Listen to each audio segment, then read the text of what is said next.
And we do have our first caller of the night sitting by, and it comes from Jana. Welcome to LawCall, and what is your question this evening? I was the driver in a single car accident, and I was injured when the airbags in the driver's side did not go off, and I had my seatbelt on, but there was no passenger in the car, and all the passenger side airbags went off. And I had a bad head injury with black eyes and everything, and I was just wondering about product liability with airbags. Thank you so much for your call, Rocky. Does it sound like she has a case? Okay, so I'm sorry that Jana was hurt, and here's what I'll tell you. Airbag cases are viable cases. It sounds to me like you had a wreck, and the passenger side airbag went off, and maybe her airbag didn't deploy. So that's a little different than most of the products cases involving airbags, because it's usually when they do deploy, and Tamika, when they deploy, it's like that at 200 miles an hour into your face, and there can be shrapnel and other metal that comes out. And some of these airbags have been made to where they were getting degraded over heat with humidity, and they wouldn't explode properly. And people were having broken necks. People were dying because of defective airbags. Those kind of cases are extremely serious. They're very complex, and they're very expensive.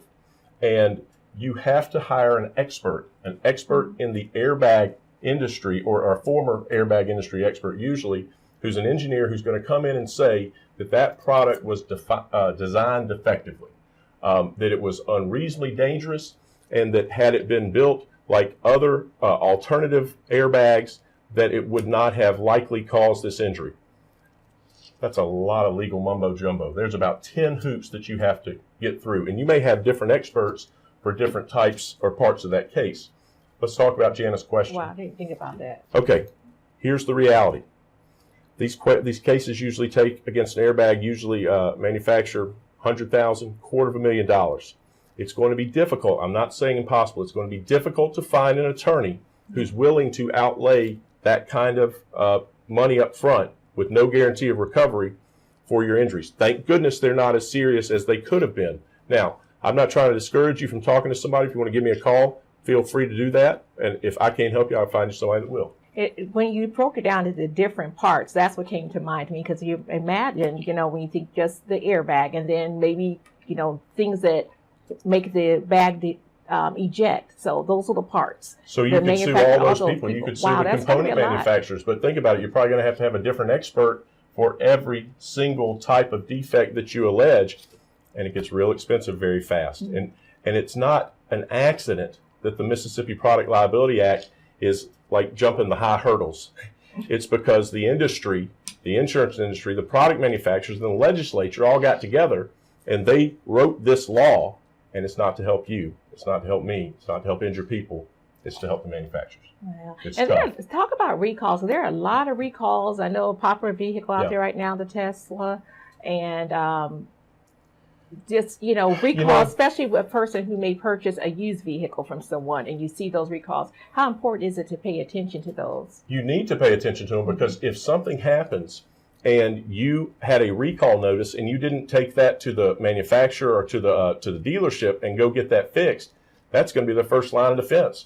We warned them about the product. What were we supposed to do? It had already left our showroom or our manufacturing facility. What else are we supposed to do?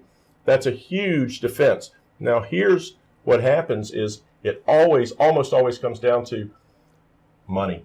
Mm-hmm. They'll know of a defect, and then they've got to make a decision.